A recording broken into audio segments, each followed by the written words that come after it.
আমি উত্তর দিলাম, শুধু আমার হাতে থাকা রুদ্রাক্ষের মালাটা একটা বিশেষ ভঙ্গিতে ঘোরাতে লাগলাম। হঠাৎ দেখলাম সে কাটা মুন্ডুটা ঢোলের উপর থেকে ছিটকে এসে আমাদের সুরক্ষা বলয়ে ধাক্কা খেল, আর একটা নীল রঙের আগুনের ঝিলিক দেখা দিল। শিবু ভয়ে জ্ঞান হারিয়ে সেখানেই পড়ে গেল। কিন্তু আমি একা দাঁড়িয়ে রইলাম সেই বীভৎসতার সামনে। মাটির তলা থেকে তখন শত শত হাড়গোড় বেরিয়ে আসছে। আমি বুঝলাম কাপালি কেবল রাধা গোবিন্দকে নয়, এই 40 বছরে আরো অনেক আত্মাকে ঢোলের দাস করে রেখেছে। এই ঢোলটাই হলো সেই অন্ধকার শক্তির আধার। আমি তখন ঝুলি থেকে বজ্রতারা তন্ত্রের একটা বিশেষ তান্ত্রিক গুটিকা বের করে সরাসরি সেই ঢোলের দিকে ছুঁড়ে মারলাম। গুটিকাটা ছোড়ার সাথে সাথে বাতাসে একটা অদ্ভুত শীষের মতো আওয়াজ হলো। ঢোলের কালচে চামড়ায় গুটিকাটা স্পর্শ করতেই সেখান থেকে আগুনের হলকা বেরিয়ে এলো। কিন্তু আশ্চর্যের বিষয়, সে আগুন সাধারণ আগুনের মতো লাল নয়, বরং ঘন বেগুনি। সে আগুনে ঢোলটা পুড়ে গেল না, বরং ঢোলের চামড়াটা জ্যান্ত মানুষের মতো যন্ত্রণায় কুঁচকে উঠল এবং এক বীভৎস গোঙানি ভেসে এলো সেই বাদ্যযন্ত্রের ভেতর।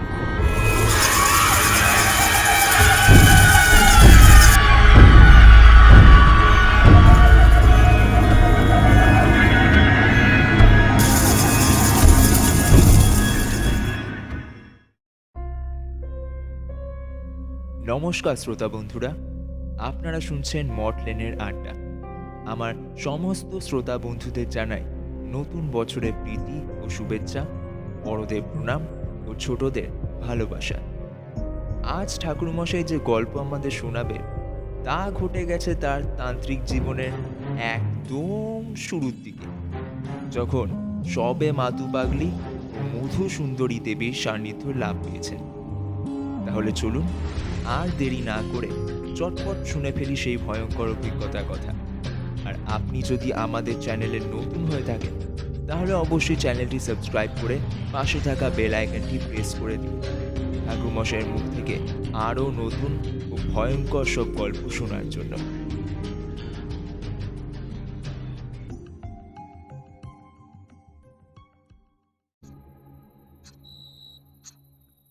আজ অনেকদিন পর আমরা মটলেনি ঠাকুরমশাই বাড়িতে এলাম তেলে ভাজা আর ঠাকুরমশাইয়ের প্রিয় পাসিং শো সিগারেট নিয়ে। আমাদের আনা তেলে ভাজা দিয়ে মুড়ি মেখে চালিয়ে এসে আমাদেরকে দিয়ে গেল। আজ অনেকদিন পর আবার আমরা সময় পেয়েছি ঠাকুরমশাইয়ের কাছে আসার। ঠাকুরমশাই জিজ্ঞেস করলেন, অনেকদিন পর এলে তোমরা? খুব ব্যস্ততা ছিল বুঝি তোমাদের? তা তোমরা ভালো আছো তো? কিশোরী বলল, হ্যাঁ ঠাকুরমশাই, আমরা ভালোই আছি। আসলে কাজের ব্যস্ততার জন্য এতদিন আসা হয়নি। তা ঠাকুরমশাই, আজ এতদিন পর এলাম, এতদিনের কাজের ব্যস্ততা অতিক্রম করে এলাম, আজ কি কোনো গল্প হবে না? ঠাকুরমশাই দেখলাম যতটা পারা যায় নিজের রাগ সামলে রেখে বললেন, তোমরা যাকে গল্প বলে ভাবো বা শুনে রোমাঞ্চিত হও, সেগুলো আমার তন্ত্র সাধনার জীবনের ভয়ঙ্করতম এক একটা অভিজ্ঞতা। সে যাই হোক, আজ তোমাদের আমার এক ভয়ঙ্কর অভিজ্ঞতার কথাই শোনাবো, যা তোমাদের ভাষায় গল্প। এই বলে ঠাকুরমশাই পাসিং শোতে একটা লম্বা টান দিয়ে কিছুক্ষণ জানলার বাইরে অন্ধকারের দিকে তাকিয়ে তারপর বলতে শুরু করলেন। সে আজ থেকে অনেক বছর আগের কথা। সেই সময় আমি ছিলাম বিষ্ণুপুরের একটি প্রত্যন্ত গ্রামে।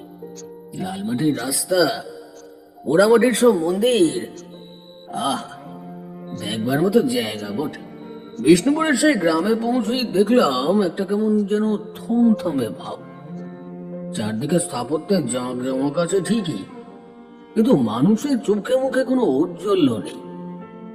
আমি তখন ক্লান্ত এক সন্ন্যাসী, পিঠে ঝোলা, হাতে চিমটে। ঘুরতে ঘুরতে গিয়ে দাঁড়ালুম গ্রামের শেষ প্রান্তের এক গৃহস্থের দৌড় করা। নাম তার শিব মরণ।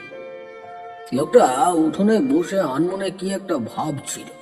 আমাকে দেখেই ধর্মরে উঠে দাঁড়ালো। আমি বিনীত স্বরে বললাম, আমি সামান্য পরিব্রাজক, আজ রাত্রে যদি একটু আশ্রয় পাই বড়ই উপকার হবে। শিব মোড়ল আমার জটা কপালে লেপা রক্তচন্দনের তিলক আর চোখের দিকে কয়েক মুহূর্ত চেয়ে রইল। তারপর অনেকটা যেন স্বস্তির নিঃশ্বাস ফেলে বলল, আসুন ঠাকুর মশাই, ভেতরে আসুন।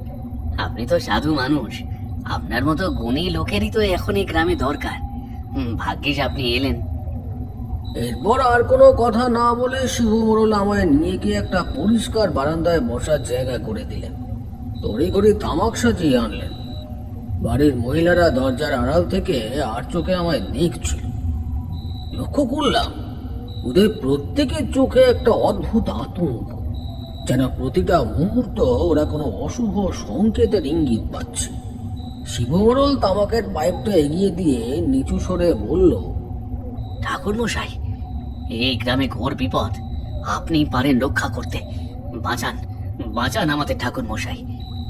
আমি পাইপ টেনে শান্ত গলায় বললাম, খুলে বলো তো শিবু, ব্যাপারটা কি? মানুষ কি দেখে ভয় পাচ্ছে? শিবু মোড়ল চারদিক চেয়ে আরো কাছে সরে এলো। তারপর খুব ফিসফিস করে বলল, বিকেল শেষ হতে না হতেই এই গ্রাম অভিশপ্ত হয়ে যায়। সন্ধ্যার পর কেউ এখানে ঘর থেকে বেরোয় না, কারণ যে বেরোয় পরদিন তাকে আর জীবন্ত পাওয়া যায় না। শুধু তাই নয়, যে অবস্থায় তাদের দেহ পাওয়া যাচ্ছে সে দৃশ্য দেখলে আপনিও আতঙ্কিত হবেন ঠাকুর মশাই। কথা শেষ হতে না হতেই অনেক দূর থেকে একটা গম্ভীর আওয়াজ ভেসে এলো। ধুপ ধুপ ধুপ। কোনো উৎসবের বাজনা নয়, সেটা যেন কোনো মরণ মিছিলের সংকেত। শিবু মোড়লের প্যাকাশে মুখ দেখে বুঝলাম বিভীষিকার সূচনা হয়ে গেছে। বাইরে সেই ধূপ ধূপ শব্দটা একবার শোনা গেল, তারপর স্তব্ধতা। কিন্তু সেই স্তব্ধতা আরো ভয়ঙ্কর। মনে হচ্ছিল পুরো বিষ্ণুপুর যেন একটা বড় কোনো পাথরের নিচে চাপা পড়ে দম বন্ধ হয়ে মরছে। আমি শান্ত গলায় জিজ্ঞেস করলাম, শিবু, এই যে শব্দটা হলো, ওটা কিসের শব্দ? শিবু মোড়ল দু হাতে নিজের হাঁটু জড়িয়ে ধরে জড়সড় হয়ে বসলো। শুকনো গলায় বলল, ওটাই কাল ঠাকুর মশাই, ওটা ঢোলের শব্দ। কোনো মানুষ ও ঢোল বাজাচ্ছে না, বাজাচ্ছে একটা কাটা মুন্ডু। আমরা ওকে বলি কাটা ঢুলির ডাক। ওই শব্দ যে শুনবে তার আয়ু ফুরিয়ে এলো জানবেন। আমি গম্ভীরভাবে ভাবলাম, তন্ত্রের পথে কত কি দেখলাম, কত প্রেত পিশাচ দেখলাম, কিন্তু কাটা মুন্ডের ঢোল বাজানোর অভিজ্ঞতা আমার কাছে নতুন। বুঝলাম এর মূলে গভীর কোনো তান্ত্রিক ক্রিয়া বা অতৃপ্ত কোনো আত্মার যোগ রয়েছে। শিবু বলতে লাগলো, প্রথম যেদিন শব্দটা শোনা গেল, পরদিন সকালে দেখা গেল গ্রামের কামারপাড়ার হরিকে। জোয়ান মরদ, 7 গাঁয়ের লাঠি খেলায় তাকে কেউ হারাতে পারতো না। অথচ পরদিন সকালে শিব মন্দিরের চাতালে তার দেহটা পড়ে আছে। দেহ বললে ভুল হবে ঠাকুর, মুন্ডটা শরীর থেকে হাত 5 দূরে ছিটকে পড়ে আছে, যেন কেউ এক কোপে ধর থেকে আলাদা করে দিয়েছে। কিন্তু আশ্চর্যের বিষয় হলো রক্ত, এক ফোঁটা রক্ত নেই সেখানে। আর হরির পেটটা, ও ভগবান! শিবু মোড়ল শিউরে উঠে চোখ বন্ধ করলো। আমি ব্রো কুঁচকে বললাম, এটা কি হয়েছিল? পেটটা ফুলে ঢোল হয়ে আছে ঠাকুর, যেন কেউ চামড়ার ভেতরে জোর করে বাতাস বা পাথর ভরে দিয়েছে। মনে হচ্ছিল আর একটু হলেই পেটটা ফেটে যাবে। সেই থেকে শুরু। তারপর পুলিশ এলো, বড়বাবু তন্ন তন্ন করে খুঁজলেন, কিন্তু খুনি বা চোর কাউকে পেলেন না। পাবেন কোত্থেকে?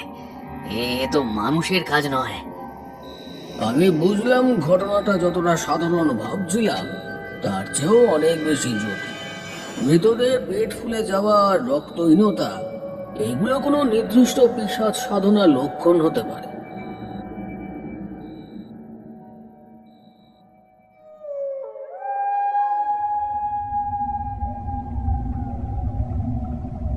রাত তখন গভীর। শিবু মোড়লের বাড়ির লোকজন সবাই শুয়ে পড়েছে। আমাকে বারান্দার এক কোণে শোয়ার ব্যবস্থা করে দেওয়া হয়েছিল, কিন্তু আমার চোখে ঘুম নেই তখন। আমি ঝোলা থেকে আমার রুদ্রাক্ষের মালা আর সিদ্ধ করা একটা মাদুলি বের করে হাতের মুঠোয় রাখলাম। বাইরে তখন ঝিঁঝে পোকার ডাকও থেমে গেছে। অদ্ভুত এক নিস্তব্ধতা। হঠাৎ আমার নাকে একটা কটু গন্ধ এলো। পচা মাংসের গন্ধ নয়, বরং অনেক পুরনো জমানো রক্ত আর শ্মশানের পোড়া হাড়ের মিশ্রিত একটা গন্ধ।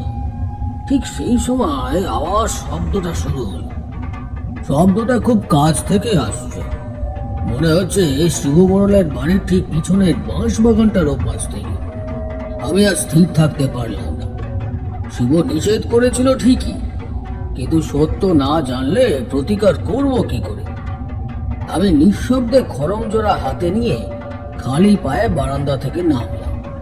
উঠোন পেরিয়ে সদর দরজার খিলটা অতি সন্তর্পণে খুললাম। বাইরে গাঢ় অন্ধকার, হাত বাড়ালে নিজের আঙুল দেখা যায় না, কিন্তু সেই অন্ধকারের বুক চিরে ঢোলের শব্দটা নিয়মিত একটা ছন্দে বেজে চলেছে। আমি মন্ত্রপুত মাদুলিটা কপালে ঠেকিয়ে আমার কাঁধে ঝোলা আর একটা হারিকেন নিয়ে এগোতে থাকলাম সেই শব্দ অনুসরণ করে। বাঁশবাগানের সরু পথ দিয়ে এগোতে এগোতে যতটা দেখা যায় তাতে দেখলাম একটা ধোঁয়া মাটি ঘেঁষে ভাসছে।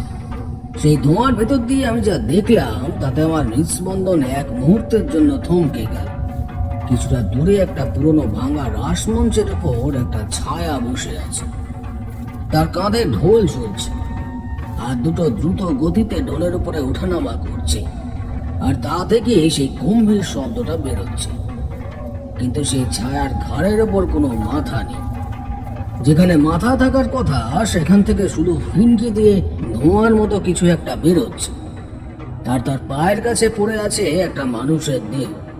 আমি বুঝলাম ওটা গ্রামেরই কেউ হবে। লোকটা তখনও হয়তো পুরোপুরি মরেনি, যন্ত্রণায় ছটফট করছে।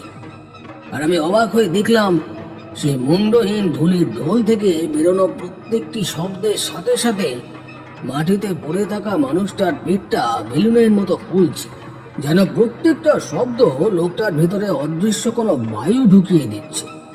আমি আর দেরি না করে একটা মন্ত্র পড়ে নিজের চারদিকে একটা রক্ষা কবচ টেনে সেখানে যাওয়ার প্রস্তুতি নিতেই দেখলাম সেই মুন্ডহীন ঢুলি হঠাৎ থেমে গেল, আর আওয়াজও বন্ধ হয়ে গেল। আওয়াজ বন্ধ হতেই এক নিমেষে পুরো দৃশ্যটা যেন হঠাৎ মিলিয়ে গেল। সঙ্গে সঙ্গে দেরি না করে আমি কাছে গিয়ে দেখলাম সব শেষ। লোকটার পেটটা তখন ঢোলের মতো ফুলে উঠেছে, আর গলার কাছে একটা গভীর কাটার দাগ, যেন কোনো ধারালো অস্ত্র দিয়ে এক কূপে গলা থেকে ঘাড় অব্দি ছিঁড়ে দেওয়া হয়েছে।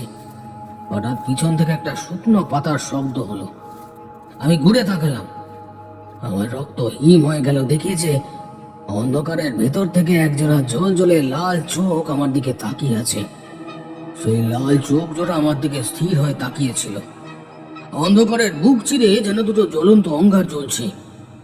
আমি পকেট থেকে সামান্য চিতাভস্ম বের করে মনে মনে মা তারার নাম স্মরণ করে ছুড়ে দিলাম সেই দিকে। মুহূর্তের জন্য একটা খসখসে শব্দ হলো, আর সেই ছায়াটা চোখের পলকে বাঁশবাগানের গভীর অন্ধকারের ভিতর মিলিয়ে গেল। তারপর আমি মাটির দিকে তাকালাম। মৃতদেহটার পেটটা বিভৎসভাবে ফুলে উঠছে। আমি জানি এই অদৃশ্য আত্মা বা তার নিয়ন্ত্রক তান্ত্রিকের দৃষ্টি এখন আমার উপর পড়েছে। এখানে বেশিক্ষণ থাকা মানে অশুভ শক্তিকে আমন্ত্রণ জানানো, কিন্তু এই দেহটাকে এভাবে অরক্ষিত রেখে গেলে অশুভ শক্তি একে তর্পণ বা অন্য কোনো বৈশাচিক কাজে ব্যবহার করতে পারে। আমি আমার ঝোলা থেকে কুশাসনটা বের করে মাটিতে পাতলাম। কোমরের গেজ থেকে বের করলাম সিদ্ধ শ্বেত চন্দনের গুঁড়ো, সিঁদুর আর কয়েকটা লোহার পেরে। মৃতদেহটাকে ঘিরে আমি মাটিতে একটা বৃত্ত টানলাম খড়ি মাটি দিয়ে। তারপর সেই বৃত্তের চারদিকে চন্দন আর সিঁদুর মিশিয়ে 8টি বিন্দু দিলাম, যাকে তন্ত্রে বলা হয় অষ্টভৈরব রক্ষা কবচ।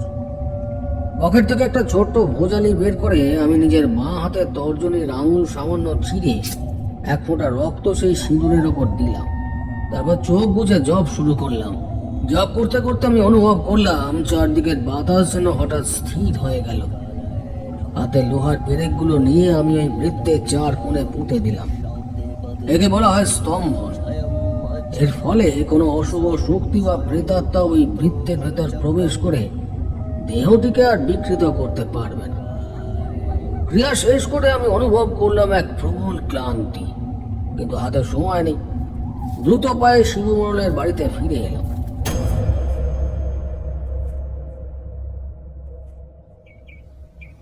পরদিন সকালে গ্রামে যা হুলস্থুল পড়লো তা ভাষায় প্রকাশ করা যায় না। মৃত ব্যক্তিটি ছিল গ্রামেরই এক গোয়ালা, নাম বংশী। তবে গ্রামবাসী অবাক হয়ে দেখলো বংশীর দেহের চারদিকে এক অদ্ভুত সুরক্ষা চক্র আঁকা রয়েছে। শিবু মোড়ল দৌড়ে এসে আমার পা জড়িয়ে ধরল। ঠাকুর, আপনি কাল রাতে বাইরে বেরিয়েছিলেন, কেউ তো রক্ষা পাচ্ছে না। এই দেখুন বংশীর কি দশা হয়েছে। তবে কি আপনি ওকে বাঁচানোর চেষ্টা করেছিলেন? আমি গম্ভীর হয়ে বললাম, শিবু, আমি চেষ্টা করেছিলাম বটে, কিন্তু লোকটার আয়ু ফুরিয়েছিল। তবে এই ঘটনার শিকার অনেক গভীরে। শুধু শুধু কোনো প্রেতাত্মা এভাবে মানুষকে মারে না। এর পেছনে কোনো পুরনো ইতিহাস আছে, কোনো অবিচার আছে। আমাকে সত্যটা জানতে হবে। শিবু মোড়ল আমতা আমতা করে বলল, এবার সত্যি যদি কেউ জানে তবে সে হলো নবীন জ্যাঠা। কিন্তু বুড়ো আজকাল কানেও শোনে না, আর মনের কথা খুব একটা কাউকে বলে না। তবে আপনি যদি কন তবে ওনার বাড়িতেই আপনাকে নিয়ে যেতে পারি এখনই। আমি বললাম, আমি ওনার বাড়িতে যাব, কিন্তু বিকেলে এই সারাটা সময় ধরে আমাকে মন্ত্র জপ, কিছু উপাচার আর রক্ষা কবচ প্রস্তুত করতে হবে। তারপর সেখানে যাব আমরা। সেখানে গিয়ে কথা বললে উনি মন খুলে এই অভিশাপের কথা বলবেন বলে আমার বিশ্বাস। সারাদিন আমি আর ঘরের বাইরে বেরোলাম না। শিবু মোড়লের বাড়ির এক কোণে নিজের আসনে বসে বেশ কিছু জপ আর কবচ প্রস্তুত করলাম। আমার ঝোলা থেকে বের করলাম পুরনো ভূর্জপত্র আর অষ্টগন্ধার কালি, কারণ আমি জানতাম গত রাতে সেই যে একজোড়া লাল চোখ আমাকে দেখে গেছে, সে নিশ্চয়ই আজ রাতেও আমার পিছু ছাড়বে না। তাকে রুখতে গেলে শুধু মন্ত্রে হবে না, উপযুক্ত তান্ত্রিক অস্ত্রের প্রয়োজন।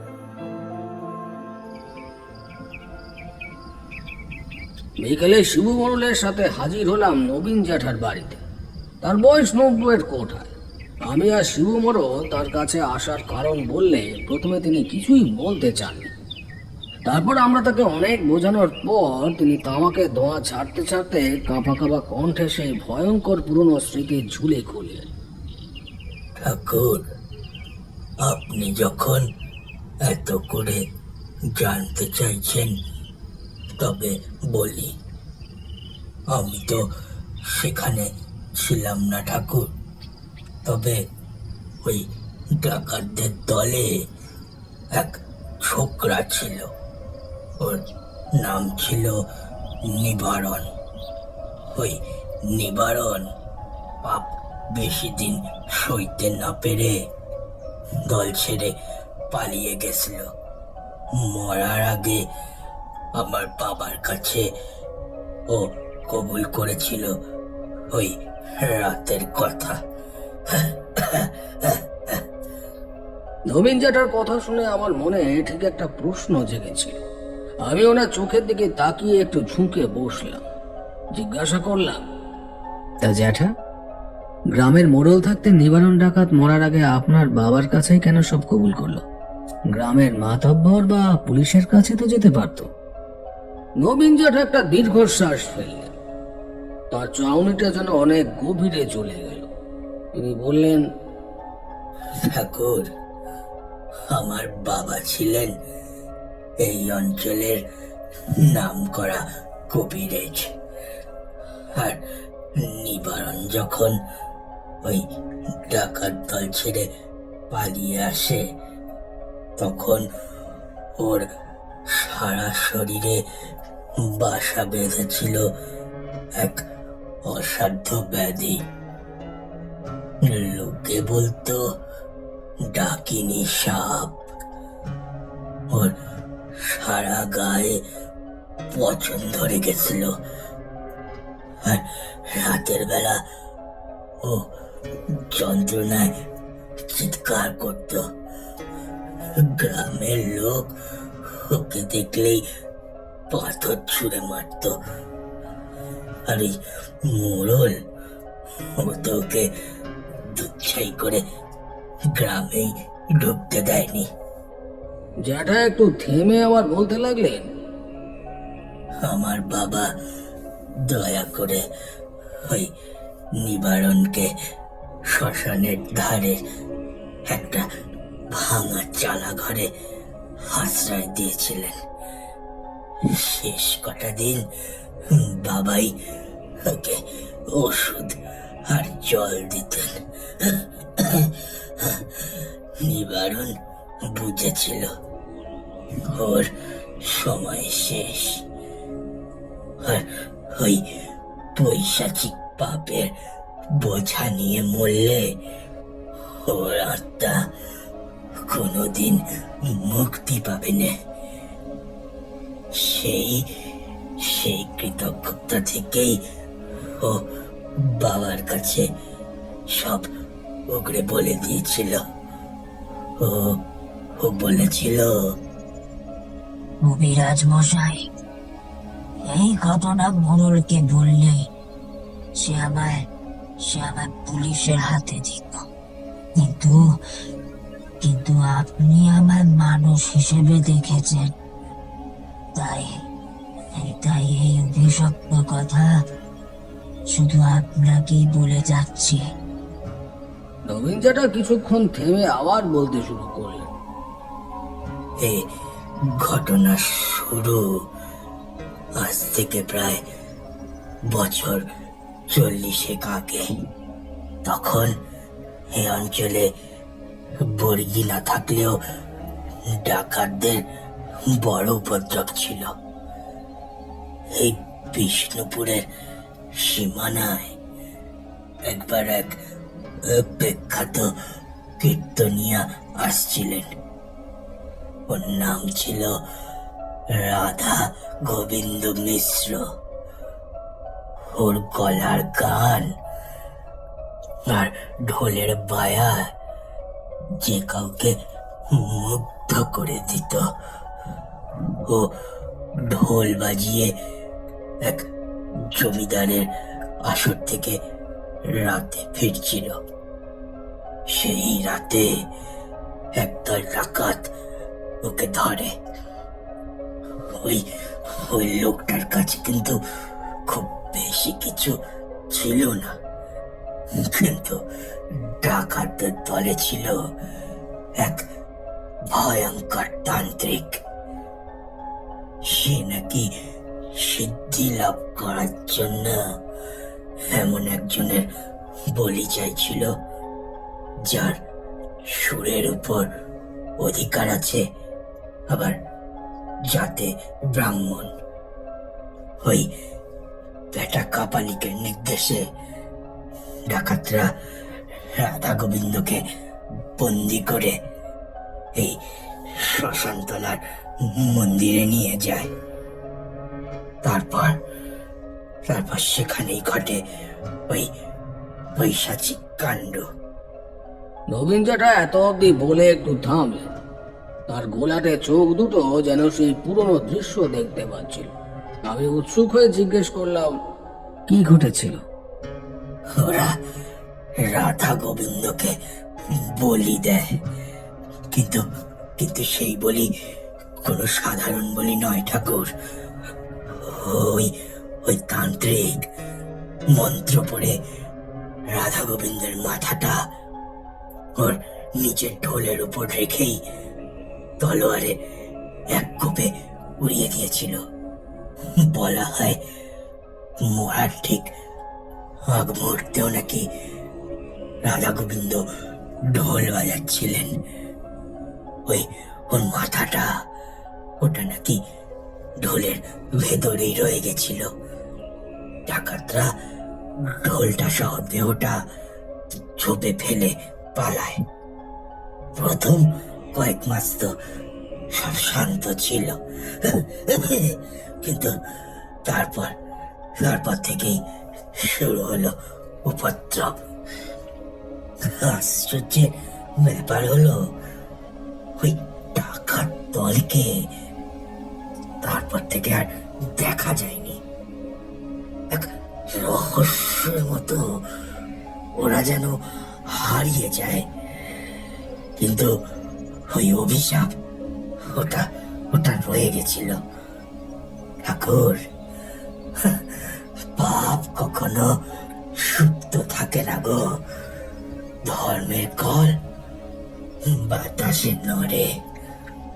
যেদিন গ্রামের কিছু ছেলে ওই পুরনো ভাঙা মন্দিরের জঙ্গল পরিষ্কার করতে গিয়ে কিছু একটা ওলটপালট করে ফেলেছিল, তারপর থেকেই ওই ওই ঢোলের আওয়াজ আবার আবার ফিরেছে। আমি দীর্ঘশ্বাস ফেললাম। এই তো কেবল প্রেত সাধনা নয়, এক চরম অতৃপ্ত আত্মার হাহাকার। কাটা মুন্ডুর পেট ফুলে যাওয়ার মানে হলো সে তান্ত্রিকের দেওয়া কোনো অশুভ মন্ত্রের কারণে ওই কীর্তনিয়ার আত্মা প্রতিটি ঢোলের শব্দে মানুষের জীবনী শক্তি শুষে নিয়ে নিজের পেটে অর্থাৎ সেই ঢোলের ভেতর ভরছে। সে নিজেকে পূর্ণ করতে চায়, কিন্তু কাটা মুন্ড কি আর পূর্ণ হয়? আমি শিবু মোড়লকে ডেকে বললাম, শিবু, আজ রাতে আমি এই পুরনো মন্দিরে যাব, তবে একা নয়, তোমাদের কাউকে সাহসী হতে হবে। আমাকে দেখাতে হবে কোথায় সেই মন্দির, আর রাধা গোবিন্দের দেহাবশেষ ফেলে দেওয়া হয়েছিল কোথায়। কথাটা শুনেই শিবু মোড়লের মুখ চুন হয়ে গেল, কিন্তু আমি জানতাম এই রহস্যের শেষ আজ রাতেই করতে হবে, নইলে বিষ্ণুপুর শ্মশান হতে আর দেরি নেই। এই বলে আমি আমার ঝোলা থেকে সামান্য সিদ্ধ তিল আর সর্ষে বের করে ওর কপালে একটা তিলক এঁকে দিলাম। বললাম, ভয় নেই শিবু, এই কবচ যতক্ষণ তোমার কপালে আছে কোনো অশুভ শক্তি তোমার ছায়া মারাতে পারবে না, শুধু মনের সাহস রাখো। এরপর আমরা নবীন জ্যাঠার বাড়ি থেকে যখন বেরোলাম তখন বিকেল গড়িয়ে সন্ধ্যা। দেখলাম বিষ্ণুপুরের আকাশটা কেমন যেন স্তব্ধ হয়ে আছে, যেন কোনো এক অজানা আশঙ্কায় স্থির হয়ে দাঁড়িয়ে আছে। কোনো পাখির কোলাহল নেই। আমি আর শিবু এই পরিবেশে রওনা হলাম গ্রামের উত্তর পশ্চিমে সেই জঙ্গলের দিকে, যেটাকে লোকে বলে পুরা শ্মশানের জঙ্গল। পথটা ক্রমে শুরু হয়ে এলো। লাল মাটির দুপাশে ঘন ঝোপঝাড় আর প্রাচীন সব গাছপালা। বড় বড় বট আর অশ্বত্থ গাছগুলো অন্ধকার নামার সাথে সাথে যেন কোনো এক একটা কবন্দের মতো আকার নিল। শিবু একটা টর্চ নিয়ে এসেছিল, কিন্তু সেই আলো যেন অন্ধকারে হারিয়ে যেতে থাকে। মাইলখানে হাঁটার পর শিবু ফিসফিস করে বলল, ঠাকুর, ওই যে দূরে দেখা যাচ্ছে পুরো শিব মন্দির, ওর ঠিক পেছনেই সেই জঙ্গল যেখানে ডাকাতকালীর ধান ছিল এককালে, আর ওই ঢিপির উপাসেই রাধা গোবিন্দ কীর্তনিয়ার দেহাবশেষ ফেলে দেওয়া হয়েছিল বলে জানা গিয়েছিল। আমরা যখন সেই ঢিপির কাছে পৌঁছলাম তখন হঠাৎ বাতাসের মেজাজ বদলে গেল। একটা ব্যবসা পচা গন্ধ নাকে এলো, ঠিক যেমনটা গত রাতে পেয়েছিলাম। আর ঠিক সেই মুহূর্তে অনেক দূর থেকে নয়, একেবারে আমাদের পায়ের তলা থেকে যেন কেঁপে উঠল মাটি।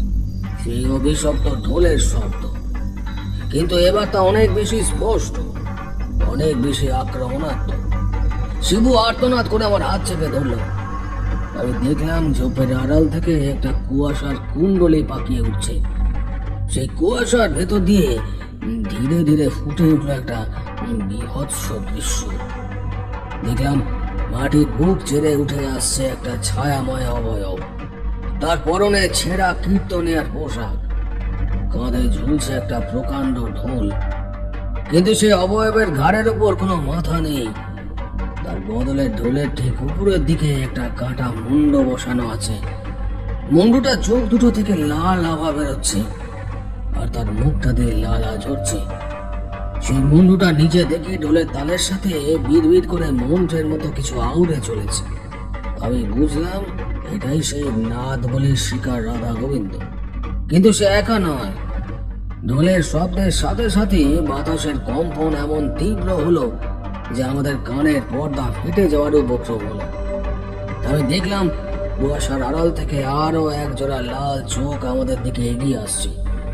সেই দৃষ্টিতে কোনো হাহাকার নেই, আছে শুধু এক বৈশাচিক খুনের নেশা। আমি চিৎকার করে বললাম, শিবু, মন্ত্রপুতক গণ্ডির বাইরে এক পাও নড়বে না। আমি আমার ঝোলা থেকে একটা তামার পাত্র আর সামান্য গঙ্গা জল বের করলাম।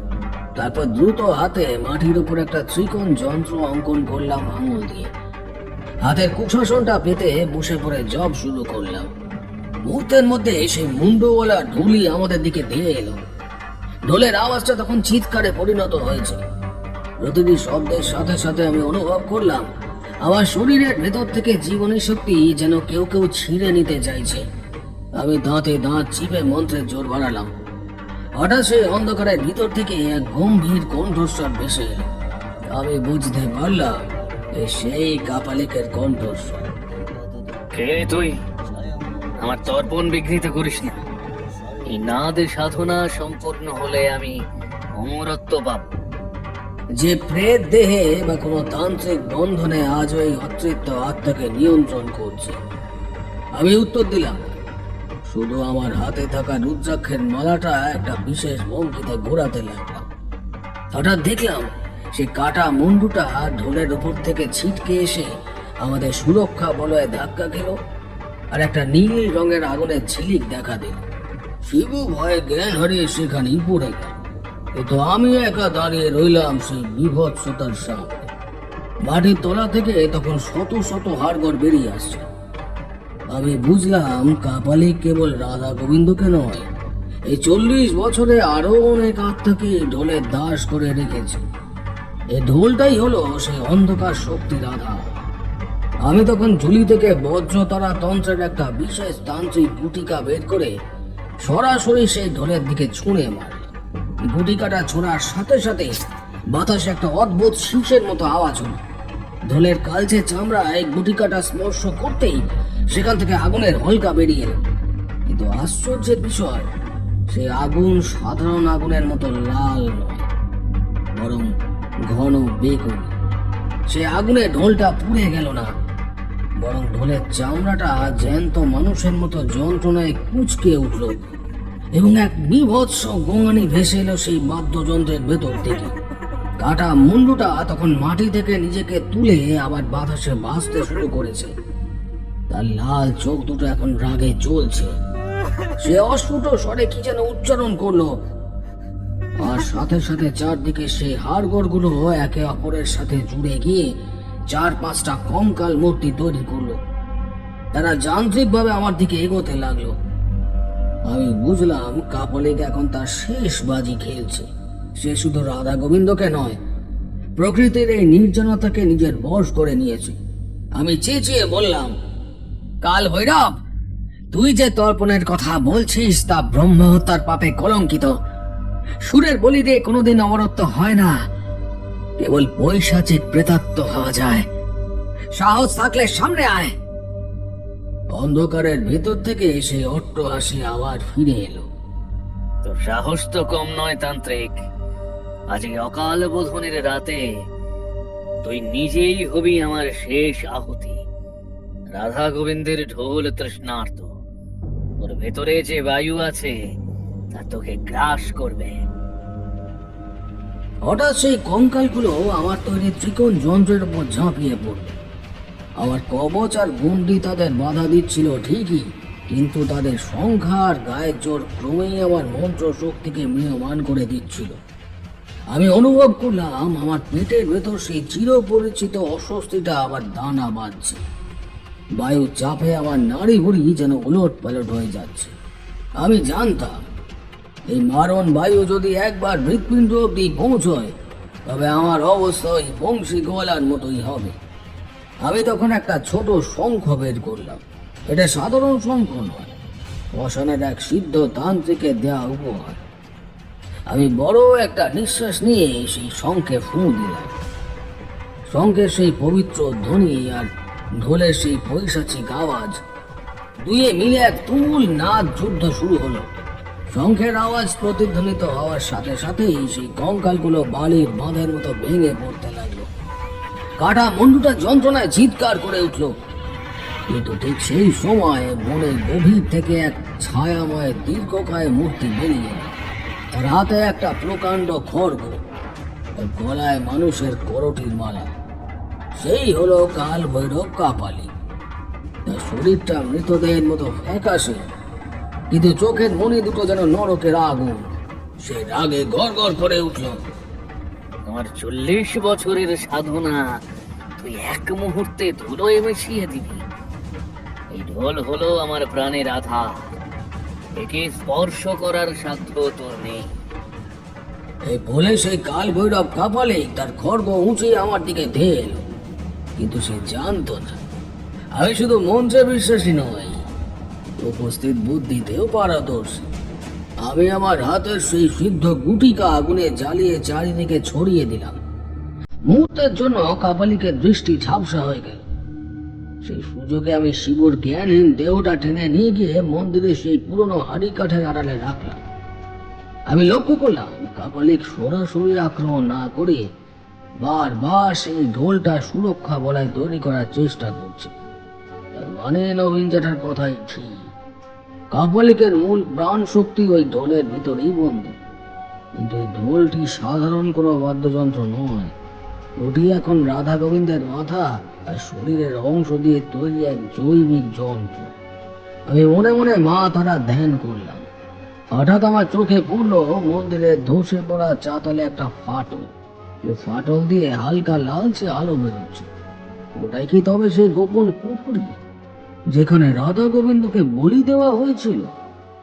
এসব ভাবতে ভাবতে মুহূর্তের মধ্যে দেখলাম কাপালিক সেই ঢোলের উপর বসে এক অদ্ভুত যোগ মুদ্রা করছে। তার চারদিকে ঘুরছে সেই কাটা মুন্ডু। আমি ভাবলাম একে মারতে গেলে আগে এই ঢোল আর মুন্ডুর সংযোগ বিচ্ছিন্ন করতে হবে। আমি ঝোলা থেকে একটা পুরনো পুঁথি বের করলাম। ওটা ছিল মারণ ও উচ্চাটন বিদ্যার এক বিরল পাণ্ডুলিপি। আমি জানতাম রাধা গোবিন্দ একজন ব্রাহ্মণ ছিলেন, তাই তার অন্ত্যেষ্টি না হওয়া পর্যন্ত তার আত্মা এই তান্ত্রিকের দাসত্ব থেকে মুক্তি পাবে। আমি কাপালিককে লক্ষ্য করে এক মুঠো চিতা বর্ষ ছুঁড়ে দিয়ে বললাম, তুই রাধা গোবিন্দের আত্মাকে বন্দী করেছিস, কিন্তু তার সুরকে বন্দী করতে পারিসনি। শুনবি সেই সুর? আমি আমার গলার আওয়াজে এক বিশেষ কম্পন সৃষ্টি করলাম, যা প্রাচীন সামবেদের এক বিশেষ মন্ত্র। সেই সুর বাতাসে ছড়িয়ে পড়তেই রাধা গোবিন্দের কাটা মুন্ডুটা হঠাৎ শান্ত হয়ে গেল। তার লাল চোখ থেকে অঝরে জল পড়তে লাগলো। সে যেন মুহূর্তের জন্য তার সেই পুরনো কীর্তনেয়া জীবনের কথা মনে করতে পারলো। কাপালিক আর্তনাদ করে উঠল, থাম থাম বলছি, ওর কানে ওই মন্ত্র দিস না। কিন্তু আমি থামলাম না। সুরের সাথে সুর মিলিয়ে আমি সেই ঢোলের কাছে গিয়ে দাঁড়ালাম। আমি অনুভব করলাম ঢোলের ভেতর থেকে শত শত মানুষের কান্নার আওয়াজ আসছে। যারা গত কয়েক সপ্তাহে মারা গেছে তাদের জীবনের শক্তি এই ঢোলের ভিতরেই ছটফট করছে। আমি আমার ভোজালি দিয়ে ঢোলের সেই পুঁজ কোনো চামড়ায় এক গভীর ক্ষত করলাম, আর সাথে সাথে সেখান থেকে কোনো রক্ত নয়, বরং এক কালো কুৎসিত ধোঁয়া ফোয়ারার মতো বেরোতে শুরু করলো। সেই ধোঁয়ার গন্ধে আমার বমি আসার উপক্রম হলো। কাপালিক সেই দৃশ্য দেখে উন্মত্ত হয়ে উঠল। সে তার খড়গ নিয়ে আমার বুক লক্ষ্য করে ঝাঁপিয়ে পড়লো। আমি প্রস্তুত ছিলাম, কিন্তু সেই মুহূর্তে যা ঘটলো তা আমি কল্পনাও করিনি। রাধা গোবিন্দের সেই কাটা মুন্ডুটা হঠাৎ উড়ে গিয়ে কাপালিকের কবজিতে কামড়ে ধরল। রাধা গোবিন্দের আত্মা হয়তো বুঝতে পেরেছিল যে এটাই তার শেষ সুযোগ এই নরক যন্ত্রণা থেকে মুক্তি পাওয়ার। এবার কাপালিক যন্ত্রণায় এক অমানসিক আর্তনাদ করে পিছুতে পিছুতে মন্দিরের সেই ধসে পড়া চাতালের দিকে গিয়ে পড়ল। ও শরীরের ভারে আর এই তান্ত্রিক শক্তির আঘাতে মন্দিরের মেঝের একটা বড় অংশ মরমর করে ভেঙে ধসে গেল। শিবুরানার টর্চ থেকে আমি আলো ফেলতেই দেখলাম ভাঙা মেঝের নিচে একটা গভীর অন্ধকার গর্ত। কিন্তু আশ্চর্যের বিষয়, সেই গর্তের ভিতর থেকে কেবল অন্ধকার নয়, বরং একটা ভ্যাবসা গরম হাওয়া আর পচা রক্তের তীব্র গন্ধ উঠে আসছে। নিবারণ বলেছিল বটে যে কাপালিক মন্দিরের নিচে কোথায় একটা ঢুকে গিয়েছিল, কিন্তু সেটা যে একটা সুড়ঙ্গ পথ বা গুপ্ত কুঠুরি হতে পারে তা আগে বুঝতে পারিনি। আমি মুহূর্তকাল ইতস্তত করলাম। উপরে শিব মরাল অচৈতন্য হয়ে পড়ে আছে, তাকে এই অবস্থায় ফেলে যাওয়া ঠিক নয়। কিন্তু আমি এও জানি ওই তান্ত্রিক শক্তি যদি একবার নিচে গিয়ে নিজেকে সামলে নেয় তবে আর তাকে ধরা যাবে না। আমি আমার ঝোলা থেকে কয়েকটা জপের কড়ি বের করে শিবুর চারদিকে একটা সুরক্ষা বলয় টেনে দিলাম, যাতে কোনো পিশাচ বা অশুভ আত্মাকে স্পর্শ করতে না পারে। তারপর হাতে বোঝালি আর টর্চ নিয়ে আমি সেই অন্ধকার ফাটল দিয়ে নিচে নেমে গেলাম। নিচে নামতেই আমার পা দুটো থক থকে কিছু একটা জিনিসে ডুবে গেল। আলো ফেলতে গা গুলিয়ে উঠলো আমার। সারা মেঝেমায় জমাট বাঁধা রক্ত আর পচা মাংসের স্তূপ। এটা কোনো সাধারণ ঘর নয়, এটা একটা কসাইখানা বললেও কম বলা হয়। দেওয়ালগুলো পোড়ামাটির হলেও তার উপর মানুষের হাত দিয়ে অদ্ভুত সব জ্যামিতিক নকশা করা হয়েছে। ঘরের ঠিক মাঝখানে একটা পাথরের বেদি, আর সেই বেদির ওপর রাত শোয়া অবস্থায় বসে আছে সেই কাপালি। রাধা গোবিন্দের মুন্ডুটা তখন ওর হাত কামড়ে ধরে আছে ঠিকই, কিন্তু তান্ত্রিকের হাতের খড়গটা তখন রাধা গোবিন্দের মুন্ডুটাকে বিঁধে ফেলেছে। কাপালিক এবার ক্রূর দৃষ্টিতে আমার দিকে চাই। ওর সেই লাল চোখের আভা এখন ম্লান হয়ে এসেছে। সে অস্ফুট স্বরে বলল, তুই আসবি আমি জানতাম তান্ত্রিক, কিন্তু দেরি করে ফেলেছিস। এই কুঠুরি হলো আমার যজ্ঞ কুণ্ড। এখানে যারা এসেছে কেউ প্রাণ নিয়ে ফেরেনি। আমি লক্ষ্য করলাম ঘরের এক কোণে কয়েকটা মাটির জ্বালা রাখা আছে। সে জ্বালার মুখগুলো মানুষের চামড়া দিয়ে মোড়া। ঢোলে সেই দ্রাক দ্রাক শব্দটা এখন এই জ্বালাগুলোর ভেতর থেকে আসছে। আমি মুহূর্তের মধ্যে সবটা বুঝে নিলাম। কাপালিক শুধু রাধা গোবিন্দকে মারেনি, সে বিষ্ণুপুরের আরো অনেক মানুষকে এই 40 বছরে বলি দিয়ে তাদের প্রাণবায়ু এই জ্বালার ভেতর বন্দি করে রেখেছে। ওই ঢোলটা ছিল কেবল একটা বাহ্যিক যন্ত্র, যা দিয়ে সে বাইরের মানুষদের প্রাণ শুষে নিয়ে এই জ্বালাগুলো ভর্তি করত। যখন এই সব কটা জ্বালা পূর্ণ হবে, তখন নাকি সে মহাকালের আশীর্বাদ পেয়ে অমর হবে। এই ছিল তার ভ্রান্ত ধারণা। আমি গম্ভীর গলায় বললাম, তুই অমরত্ব পাসনি, তুই নরকের পথ প্রশস্ত করেছিস। এই বলে আমি আমার ঝোলা থেকে একটা অগ্নিবাণ বের করলাম, যা হলো অগ্নিদেবকে স্মরণ করে মন্ত্রপুত এক ধরনের তান্ত্রিক বাণ। কাপালিক সেটা দেখে আঁতকে উঠল। সে জানে কুঠুরিতে এত বছর ধরে জমে থাকা প্রেত বায়ুর ভেতর যদি একবার অগ্নিক্রিয়া শুরু হয়, তবে তার সমস্ত সাধনা ভস্মীভূত হয়ে যাবে। সে টলতে টলতে উঠে দাঁড়ালো। তার হাতের খড়গোটা এবার বন বন করে ঘুরতে শুরু করলো। ঘরটা হঠাৎ ছোট হয়ে আসতে থাকলো। দেওয়ালগুলো যেন আমাদের দিকে এগিয়ে আসছে। কোন এক অজানা শক্তির মায়ায় কাপালিক আমাকে পিষে মারার চেষ্টা করছে। আমি আর সময় নষ্ট করলাম না। রাধা গোবিন্দের সেই বৃদ্ধ মুন্ডুটা চোখের দিকে তাকালাম। বললাম, এবার সময় হয়েছে। আপনার মুক্তির জন্য এই যজ্ঞকুণ্ডের বিনাশ প্রয়োজন। আমাকে সাহায্য করুন। মুহূর্তের মধ্যে সেই কাটা মুন্ডুটা থেকে একটা বীভৎস চিৎকার বেরোলো। তবে সেটা যন্ত্রণা নয়, সেটা যেন বিজয়। মুন্ডুটা হঠাৎ প্রদীপের মতো জ্বলে উঠল। সেই আলোয় কাপালিকের মায়া জাল ছিন্ন ভিন্ন হয়ে গেল। আমি সুযোগ বুঝে সেই অগ্নিবাণটা ছুঁড়ে মারলাম সেই প্রাণবায়ু ভরা জ্বালার দিকে। এক বিকট বিস্ফোরণে সারা ঘরটা কেঁপে উঠল। সেই কালো ধোঁয়াগুলো আগুনের সংস্পর্শে এসে নীল রঙের লেলিহান শিখায় পরিণত হলো। কাপালিকের গায়ে সে আগুন ধরতেই সে দাউ দাউ করে জ্বলতে শুরু করলো। কিন্তু আশ্চর্যের বিষয়, সে হাসতে থাকে। কিন্তু সেই হাসিটা ছিল চরম পরাজয়ের আর উন্মাদনার।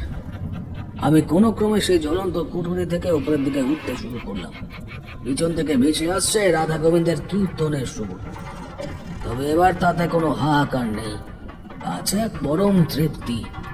আমি যখন সেই জ্বলন্ত কুঠুরি থেকে মন্দিরের উপরে মূল চাতালে উঠে এলাম, তখন দেখলাম পুরো মন্দিরটা যেন একটা জীবন্ত দানবের মতো যন্ত্রণায় আর্তনাদ করছে। মাটির নিচে সেই পৈশাচিক বায়ু আর তান্ত্রিক জ্বালার বিস্ফোরণে মন্দিরের ভিত নড়ে গেছে। পোড়ামাটির দেওয়ালগুলোয় চরচর করে ফাটল ধরছে, আর সেই ফাটলগুলো দিয়ে লকলকে নীল আগুনের শিখা সাপের মতো জিভ বের করে উপরে উঠে আসছে। আমি দেখলাম শিবু তখন অচৈতন্য হয়ে এক কোণে পড়ে আছে। ও চারদিকে দেওয়া আমার সেই রক্ষা কবচটা আগুনের তাপে দিকে দিকে জ্বলছে। আমি ওকে পাঁচাগোলা করে তোলার চেষ্টা করছি। এমন সময় মন্দিরের সেই ধসে পড়া গর্ভগৃহের অন্ধকার থেকে একটা অমানুষিক গর্জন ভেসে পিছন ফিরে তাকালাম। দেখলাম সে আগুনের কুণ্ডলি থেকে একটা দাউ দাউ করে জ্বলতে থাকা বিভৎস অবয়ব উঠে আসছে। ওটা আবার সেই কাপালি। ও শরীরের মাংস পুড়ে ঝুরঝুর করে খসে পড়ছে, হাড়গুলো আগুনের তাপে সাদা হয়ে গেছে। কিন্তু ওর সেই তান্ত্রিক জেদ ওকে তখনও থামতে দেয়নি। ও ডান হাতে ধরা সেই অভিশপ্ত ঢোলটা, যেটা এখন আগুনের তাপে ফেটে গিয়ে বীভৎস দেখাচ্ছে, সে এক পা করে আমার দিকে এগোতে লাগলো। ওর প্রতিটা পদক্ষেপের সাথে সাথে মন্দিরের মেঝেতে ফাটল ধরছে। সে অস্ফুট স্বরে গোঙাতে গোঙাতে বলল, আমার বন্দি, আমার 40 বছরের সাধনা তুই এক মুহূর্তে ধুলোয় মিশিয়ে দিলি। মন্দির আজ তোরও জ্যান্ত কবর হবে তান্ত্রিক। ছাড়, ছাড় আমায়। আমি আমি তোকে সৃষ্টি করেছি, ছাড় আমায়। আমি অনুভব করলাম আমার ফুসফুস ফেটে যাচ্ছে, পেটটা আবার সেই পুরনো মারণ বায়ুর চাপে ফুলে ওঠার উপক্রম করছে। কাপলে ঘা করে হাসছে, ওর সেই কঙ্কালসার মুখ থেকে আগুনের ফুলকি বেরোচ্ছে। ঠিক সেই সময় আমি একটা অদ্ভুত দৃশ্য দেখলাম। মন্দিরের এক কোণে পড়ে থাকা সেই রাধা গোবিন্দের ছায়াময় দেহটা, যার ঘাড়ের উপর মাথা নেই, সেটি ধীরে ধীরে মাটি ছেড়ে উঠে দাঁড়ালো। দেহটা যেন আগুনের উত্তাপ অনুভব করতে পারছে না। সে ধীর পায়ে কাপালিকের ঠিক পিছনে গিয়ে দাঁড়ালো। কাপালিক সেটা লক্ষ্য করেনি, তার সমস্ত লক্ষ্য তখন আমাকে পুড়িয়ে মারার দিকে। আমি মনে মনে মা তারার সমন দমন মন্ত্র জপ করতে লাগলাম। মন্ত্র জপ করতে করতেই হঠাৎ সেই মাথাহীন দেহটা তার দুটো লম্বা হাত দিয়ে কাপালিকের ঘাড় চাপড়ে ধরল। কাপালিক চমকে গিয়ে ঘুরে দাঁড়ানোর চেষ্টা করলো, কিন্তু রাধা গোবিন্দের প্রেতাত্মা তখন তার পুরো 40 বছরের পুঞ্জীভূত যন্ত্রণার অপমান সেই আলিঙ্গনের ভিতর ঢেলে দিয়েছে। কাপালিক আর্তনাদ করে উঠল। সেই বিশৃঙ্খলার সুযোগে আমি আমার ঝুলা থেকে শেষ ব্রহ্মাস্ত্রটা বের করলাম। এটি একটি প্রাচীন তামার শোলাকা, যা শ্মশানে মন্ত্রপুত করা। আমি জানতাম কাপালিকের রক্ত মাংসের শরীরটা প্রায় শেষ, কিন্তু ওর অশুভ আত্মাটা এখনো এই ঢোলটার অবশিষ্টাংশের সাথে জুড়ে আছে। যতক্ষণ এই ঢোলের খোলটা ধ্বংস না হবে, ততক্ষণ এই মরণ ক্রিয়া থামবে না। আমি আমার শরীরের শেষ শক্তিটুকু সঞ্চয় করে চিৎকার করে উঠলাম, জয় মা তারা! এই বলে আমি আমার তাওয়া শলাকাটা দিয়ে সোজা ওই ফাটা ঢোলের মাঝখানে আঘাত করলাম। এক বিকট ধাতব আর্তনাদ হলো। ঢোলের ভিতর থেকে শেষবারের মতো এক তীব্র বায়ু নির্গত হলো। সে বায়ু ধাক্কায় আমি 10 হাত দূরে ছিটকে মন্দিরের দরজার কাছে আছড়ে পড়লাম। পরক্ষণই দেখলাম ঢোলটা শত টুকরো হয়ে ফেটে গেল, আর সাথে সাথে কাপালিকের শরীরটাও যেন মোমের মতো গলতে শুরু করলো।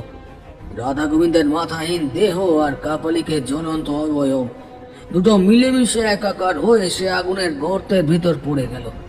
পুরো মন্দিরে এবার এক ফাটল ধরতে শুরু করলো। আমি বিপদ বুঝতে পেরে কোনো ক্রমে শিবকে টেনে নিয়ে মন্দিরের বাইরে খোলা লাল মাটির ওপরে এসে দাঁড়ালাম। পিছনে তাকিয়ে দেখলাম যেখানে সে বড় মন্দিরটা দাঁড়িয়েছিল, সেখানে এখন কেবল এক বিশাল ধোঁয়ার কুণ্ডলী আর ভাঙা ইটের স্তূপ। অবশেষে বিষ্ণুপুরে সে অভিশপ্ত রাতের অবসান ঘটেছে। আকাশের এক কোণে ভোরের প্রথম ম্লান আলো ফুটছে। এবার আমি লক্ষ্য করলাম শিব ধীরে ধীরে চোখ মেলছে। ওর কপালে আমার দেওয়া সেই সিঁদুরের তিলকটা ঘামে ধুয়ে গেলেও একটা লাল আভা তখনও জল জল করছে। সে ফ্যাকাশে মুখে আকাশের দিকে তাকিয়ে বলল, ঠাকুর, সব কি শেষ হলো? ওই ঢোলটা, ওটা কি আর বাঁচবে না? আমি একটা দীর্ঘশ্বাস ফেলে হালকা হেসে বললাম, হ্যাঁ শিবু, মরণ বাদী থেমেছে। আমরা যখন গ্রামে ফিরলাম তখন সূর্য উঠেছে, কিন্তু গ্রামের দৃশ্যটা আজ অন্যরকম। স্তব্ধতা আছে, কিন্তু তাতে কোনো আতঙ্ক নেই। মানুষগুলো একে একে ঘরের দরজা খুলছে। তারা অবাক হয়ে দেখছে যে আকাশ আজ পরিষ্কার। সে গুমট ভাবটা নেই। কামারপাড়া থেকে বামনপাড়া সবাই ছুটে এলো সেই ধ্বংসস্তূপ দেখতে। আমি শিবুকে বললাম, শিবু, বংশীগলার দেহ আর বাকি যারা এই কয়েকদিনে মারা গেছে তাদের আজই সদ্গতি করো। আর এই ধ্বংসস্তূপের ওপর একটা তুলসী মঞ্চ তৈরি করে দিও। রাধা গোবিন্দ ব্রাহ্মণ ছিলেন, সুরের সাধক ছিলেন।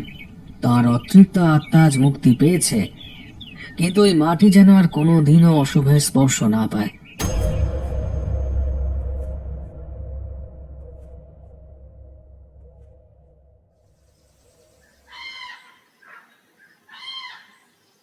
বিকেলের দিকে নবীন জ্যাঠা এলেন লাঠিতে ভর দিয়ে। ধীর পায়ে আমার কাছে এসে বসলেন। তার গলাটা চোখে আর জল।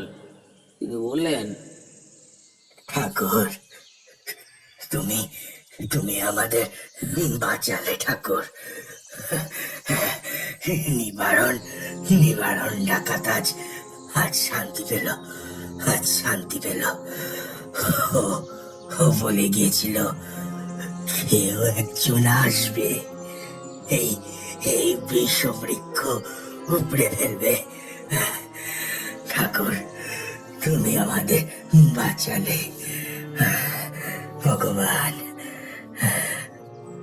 আমি হাসলাম। আমি কেউ নই জ্যাঠা, মা যার মাধ্যমে কাজ করান সেই নিমিত্ত মাত্র।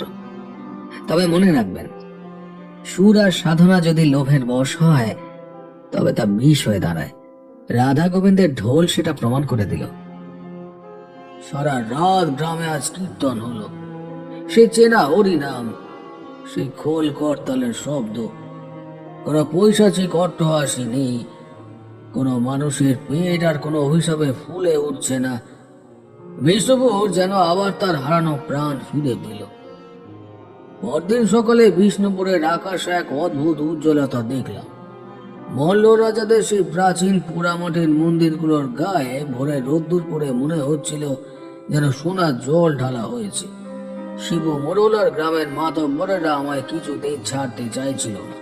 তারা বলতে লাগলো, বাবা ঠাকুর, আপনি এই গ্রামের রক্ষাকর্তা, এখানেই থেকে যান না কেন? আমি একটু হেসে বললাম,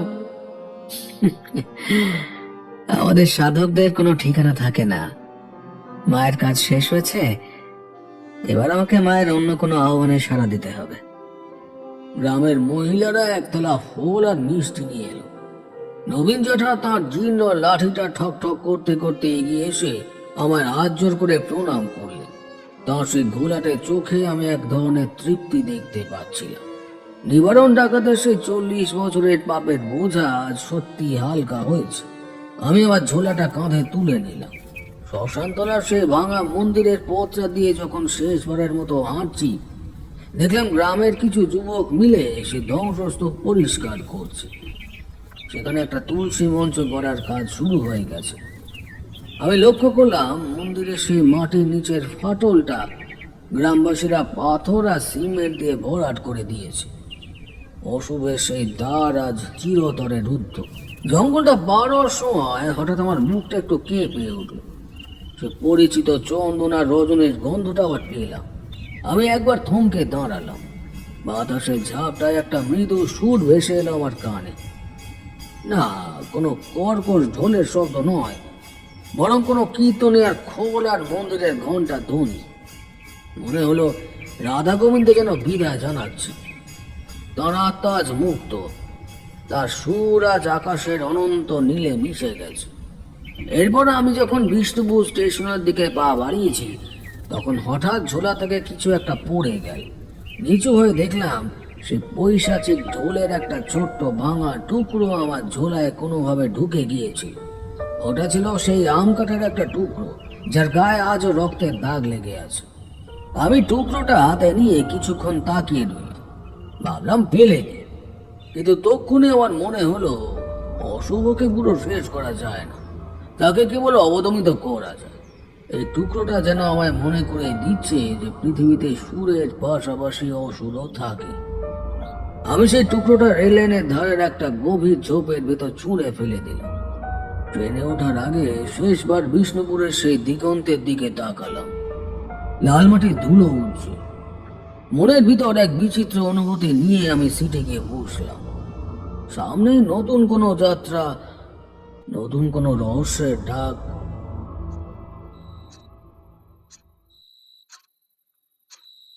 ঠাকুরমশাই কথা থামিয়ে জানলার বাইরের অন্ধকারের দিকে তাকালেন।